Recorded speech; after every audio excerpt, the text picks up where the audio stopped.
L'interview de l'expert. Bonjour Gildas Bonnel. Bonjour Vinvin. Comment vous appelez-vous? Gildas Bonnel. Et vous êtes? Je suis le président de la commission développement durable de l'AACC. Qu'est-ce que c'est l'AACC? L'AACC, c'est l'association des agences conseils en communication. Oh, vous connaissez le sujet. Un brin. Oh, c'est joli.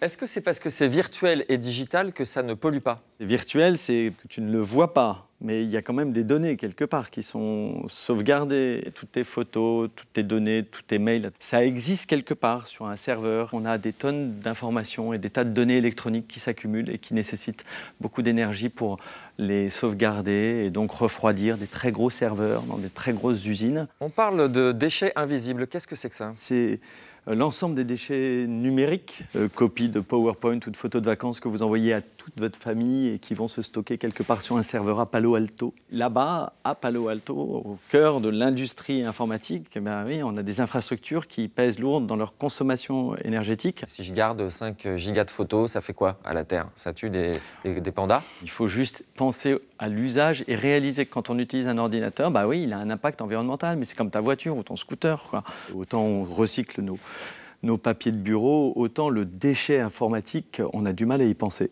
Qu'est-ce qui est mieux alors? C'est de choisir l'option Internet pour sa facture de téléphone ou l'option papier? Tout dépend du temps de lecture sur Internet. Si tu restes des heures à déchiffrer ta facture, c'est évident qu'il faut mieux que tu l'aies en papier dans ton classeur et que tu l'aies imprimé d'abord. Parce qu'en fait, c'est l'énergie que tu utilises qui compte. Alors qu'est-ce qu'il faut faire?